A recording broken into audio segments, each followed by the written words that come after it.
Welcome back to Progress Over Perfection, the podcast that changed your life forever. We are back with Eugenia Gallo. We come back to talk about women in power. Today is about practical tool for emotional intelligent leadership. Last time we talked about what emotional intelligent leadership is. Today we are getting practical. How do you actually lead from your nervous system? Welcome, Eugenia Gallo. How are you? Thank you. I'm good. Yeah, it's a pleasure being here again. Thank you. I'm really good. How are you? How are you? I'm I'm fantastic because I can talk with you, that you are such an inspiration for me because you're very good in what you do. Yeah. Thank you. And this is why I wanted to talk about emotional intelligence and women in leadership, even if in this podcast we talk about relationship and couples, but I say this is too good. I need to talk about. Now, let's start with the questions. What do you think? Yeah, I think that's awesome. Let's go for it. Shoot it. Tell us the story of the operation manager who changed her team culture with one simple practice.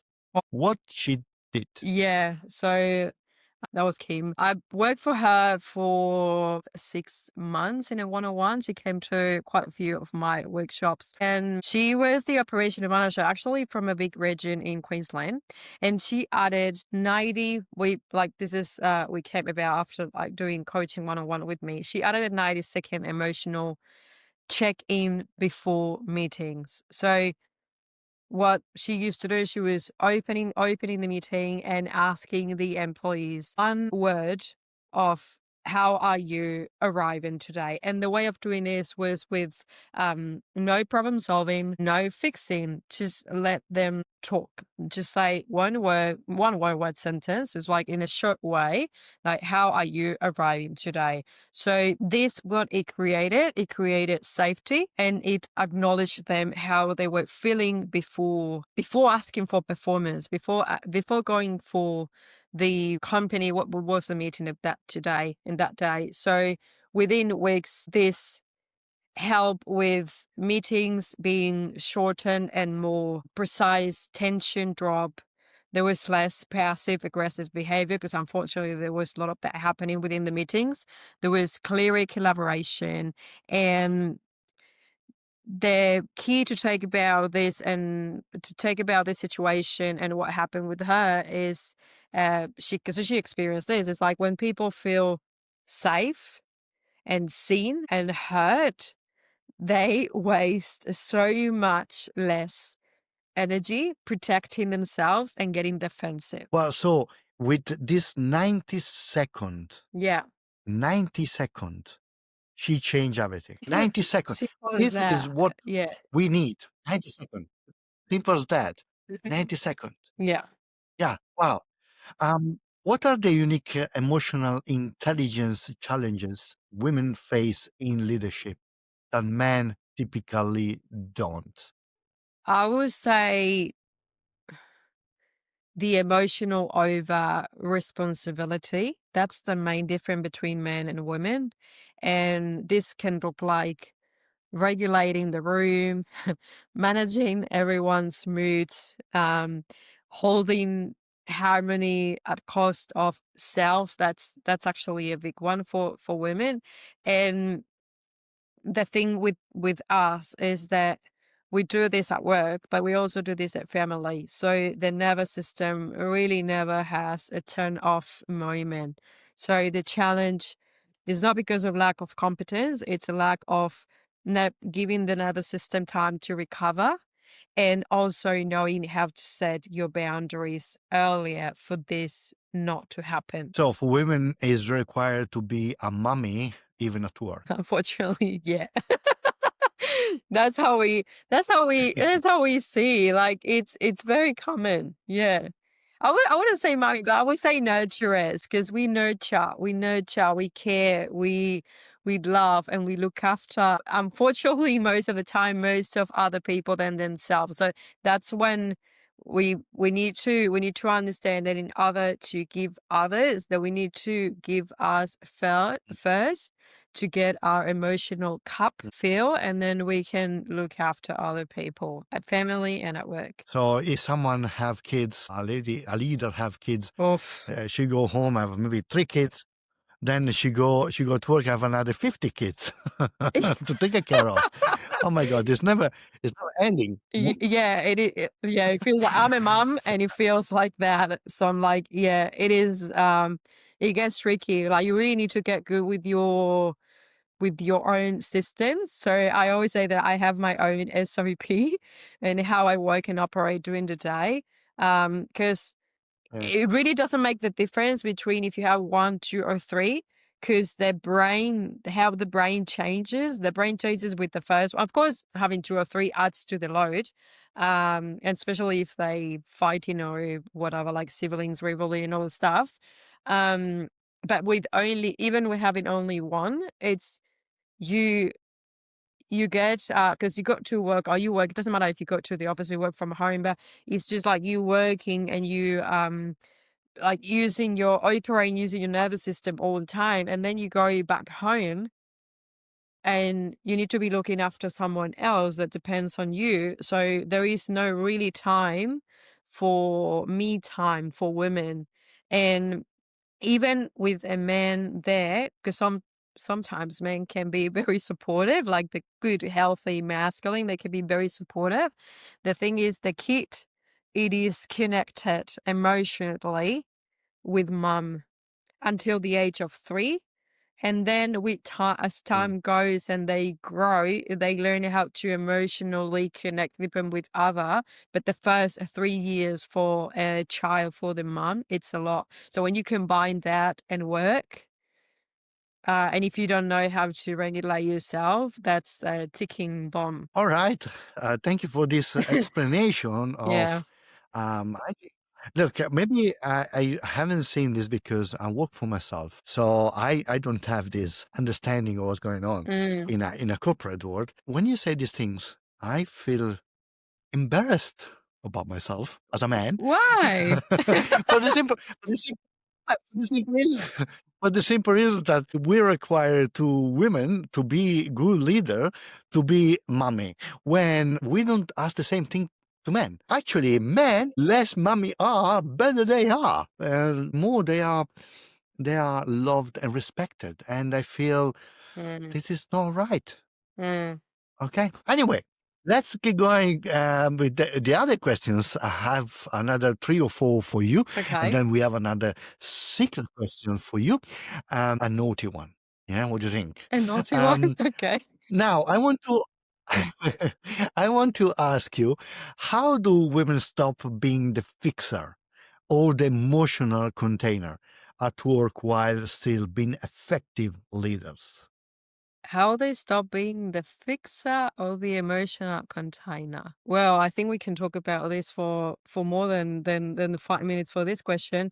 So if you as a woman are in the role as a fixer, if you can recognize yourself in that, I call that archetype.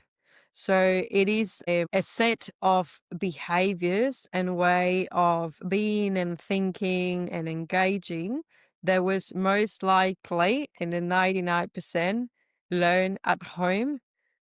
So the first step to do so and to unpacked why you are behaving that way is to go back to your family dynamics and understand what happened there when you were a child. Because usually in those cases, when women gets in the roles of fixer, usually they didn't have the child role and they have more of the parenting role in the family. So that's the first step, to understand what was the dynamic with mom and dad when you were growing up.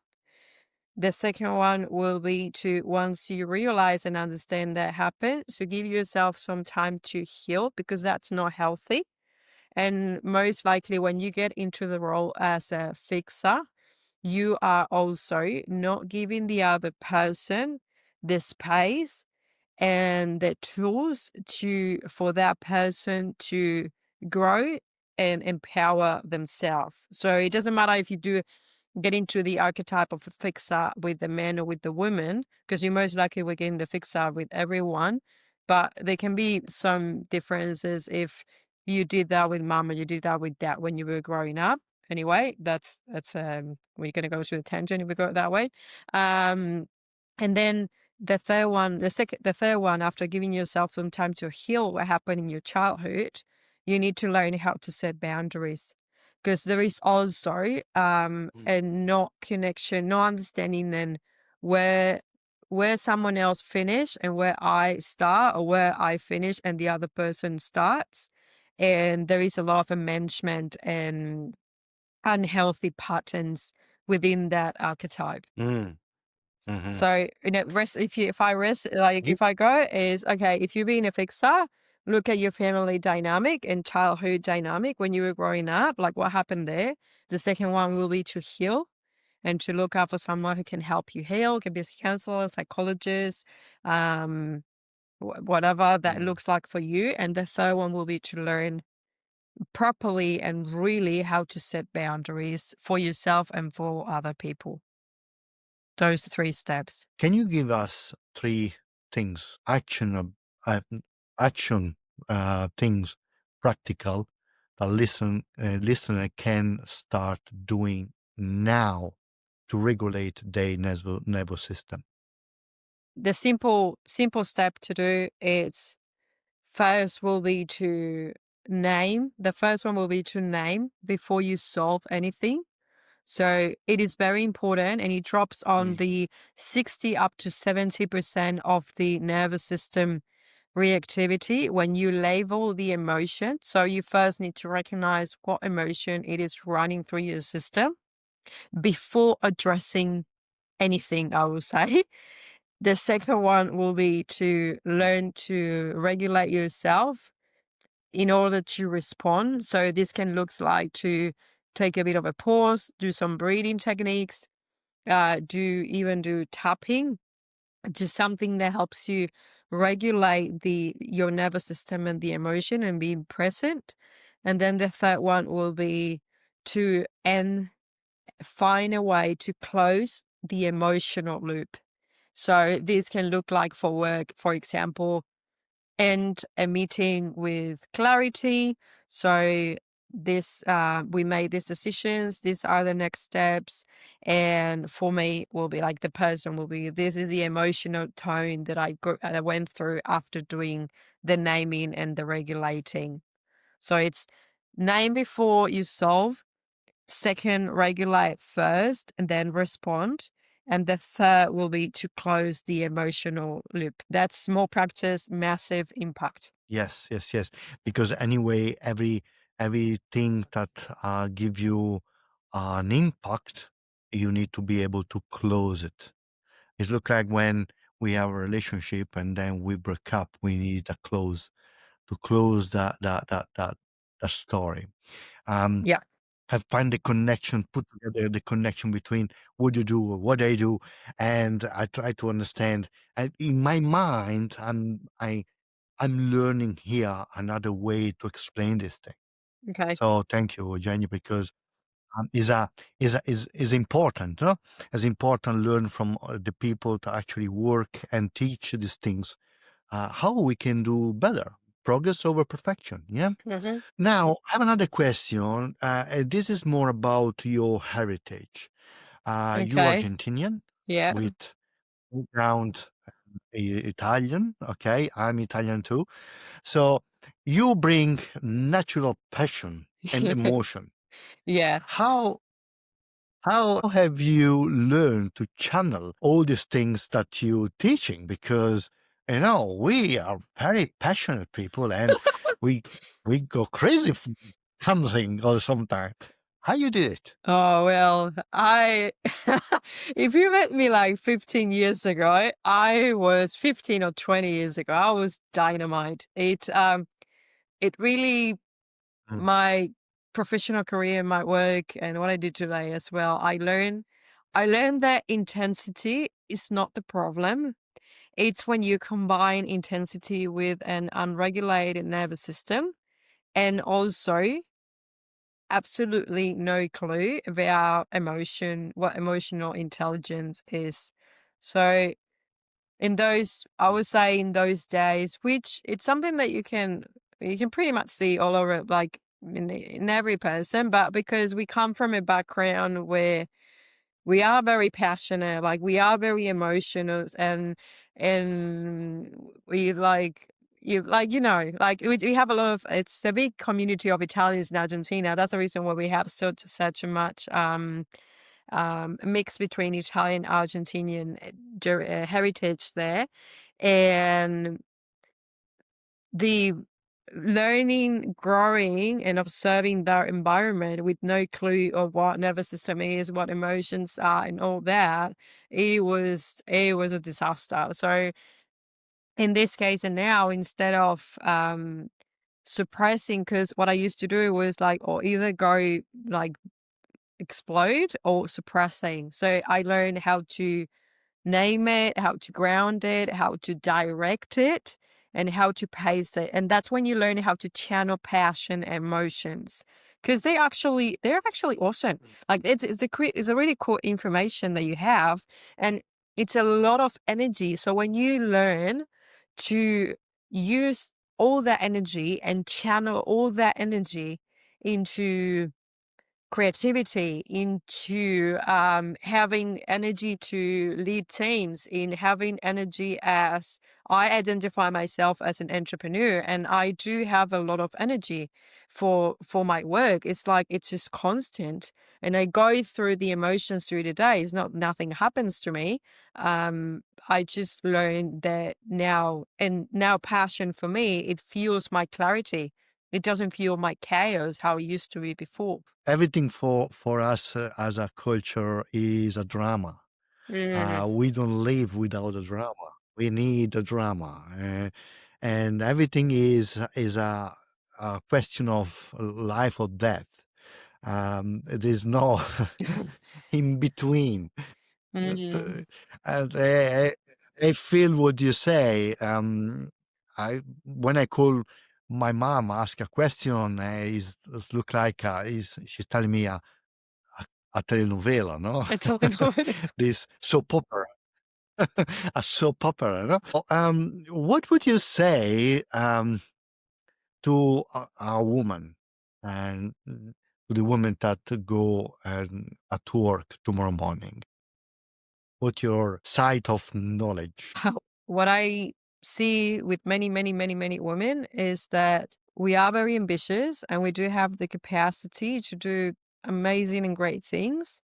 However, I will 100% recommend first to learn about your emotional inner world and how your nervous system works, because EI and your nervous systems, they both set the tone of anything that you do long before of what you say. And that's the place for where you should be leading. If you want to have balance between work, passion, however that looks like for you, success, and a healthy family lifestyle. That's true feminine leadership. Beautiful, beautiful. Now we are the time for the last naughty question. Are you ready? Yeah. And the question is if you can meet yourself 16 years old, what would you tell her? Start personal development now. And really, like, I would really, really recommend her to find a coach, go to someone who can help you develop as a person as much as you developing yourself as a professional, because you're gonna enjoy your life and you're gonna enjoy everything that you achieve, and it's not gonna look like crushing yourself against the wall or having like big bumps, or just, yeah, like I mean, growing is not linear, and we all get that, like, and I understand that. However, I feel there is much more of enjoyment when you really get to know yourself deep and then make the decisions from there for work, for professional career, for who's going to be your partner, for where you're going to live, what type of culture actually aligns more with you.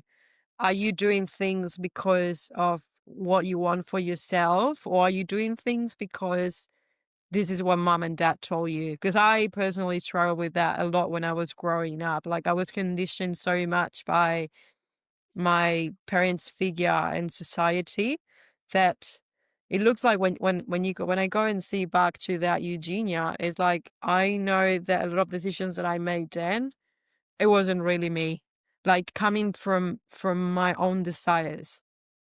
So I will recommend her to get into personal development earlier. You just say to yourself, little 16 years old Eugenia in Argentina. And now you say this to all the people that are listening out there, because this is not only for women, this is for men too. Mhm. It's very important self-development. It's very important progress over perfection, of course. And it's important that we learn from who did it. Eh, we learn from who did it. If someone like Roger Federer used to have coaches for every section of their life, I don't understand why we shouldn't have that. Absolutely. Now, we don't have the same money. We don't have the same money, of Yet. course, but Yeah. yet. Yet.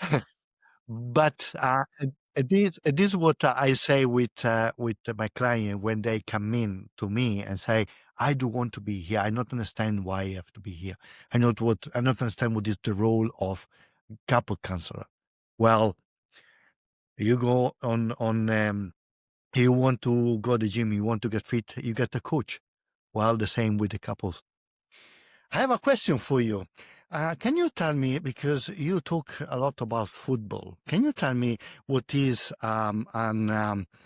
your idea of great professional in football? Okay. I, especially with our generation, I hear and they give this as a really great example because I feel that both of these football players have been in the public eye, like everything that happened in their life have been in the public eye. And the analogy that I give, like with how it looks like with investing in yourself and coaches and counselors and people that help you to grow, and how it looks like to be not doing that and at the same time surround yourself with the wrong people. So I always give the examples of Diego Armando Maradona, and Lionel Messi. So both Maradona and Messi have like both being great, so talented players, but when you see the life of Maradona and how everything have evolved and ended, you can really see the difference in how it looks like now with Lionel Messi, where he has a beautiful family, an amazing wife, amazing 3 children, great football players who are his friends. He has a successful professional career and successful personal life. And when you see Maradona on the other side, it was like, yeah, he was talented and great, but he didn't invest in any coaches, anyone who can help him understand how to personally develop himself in a great human. And unfortunately, that took him to drugs, bad people around. Because he died, and by the time the last, especially the last years of his life, he ended up his life with two of his the 2 daughters that are well known, recognized around the world, hate him. They don't like him because of everything that he has done during his life. He lost the love of his life, Claudia, and he ended up alone in outside Mm. Argentina, like living alone. And that's like, it's a really clear example. And when you invest in yourself as a person to grow with your profession and to grow as a leader, because what's the thing with leadership? It's visibility. you are going to be exposed. You're going to be in positions of power, and you're going to have so much power that if you don't know how to lead yourself, how to really make decisions that come from a place of value and who you are as human, that's going to be it's not going to play, it's not going to be well played. And that's a great example. I love football because it's a lot of people, it's connected with football, and everyone knows about these two examples and character, like it is amazing, two amazing football players and such different lives, so different. What are your thoughts? Absolutely, absolutely. I was in Italy when Maradona was at the peak. He won In Napoli. the Was it Champions Napoli? um, in Napoli. Was in Naples, yes, it was Napoli. And I remember because I was around 13 years old when, between 10 and 13 years old when he was playing over there. Um, and everybody were talking about his greatness. And for us, still Maradona Mm, is probably it probably is the best player I've seen. There is only one that is at the same level that I've actually seen as Ronaldo, the Brazilian. But mm, yes, the difference between Messi and Maradona is as well. You said um, the old way to do things. The old mm-hmm. way to do things. That's the old The masculine old way the leadership. men used to do things. Yes, that's the old leadership Yes, masculine. yes, Yeah. that is an old. Well, but if you see with Yes, Ronaldo, is because a the Ronaldo is the same. Moro, Ronaldo is the same. If you see Ronaldo, he always speaks very highly about how he choose very wisely his women, how he treats his wife, how mm, committed he is to his family, how much he has invested in coaches, counselor, people who help him develop personality mhm. to be able to stand with his professional. Ronaldo is the same example. It's the same. Yeah. Yes, I agree with you, but I was talking about another Ronaldo, the Oh, Brazilian. But again, you have two beautiful, brilliant football player. Ronaldo the Brazilian, fantastic, but ended how he ended. And Ronaldo the Portuguese, fantastic player with a much more structure. You say, you're right. You look at Messi and Ronaldo, and you take the old Ronaldo, the Brazilian, the yeah, better one. Sorry, naughty one, I'm naughty here. And Maradona, uh, four beautiful player, all of them. But Messi and Ronaldo actually built their career, not only career, but their status. They have been very disciplined on what they did. Coaches, teachers, they never stop asking what I can do to be better. The other two, they were partying all the time. They were doing whatever they were doing, and they were the old style to do the things. And this is what you teach to the ladies today, to be better leader and better because women can be much better as leader than men can be. I think this is my personal okay, opinion, thank you. I will take and it. I take. Yeah. Thank you so much. Thank you so much for this second interview. Thank you, Eugenia Gallo, for your beautiful, inspirational interview. Thank you to be here, and see you at the next time. Another appointment with Progress Over Perfection, where we will talk about patriarchy in couples. Ciao. Ciao, ciao.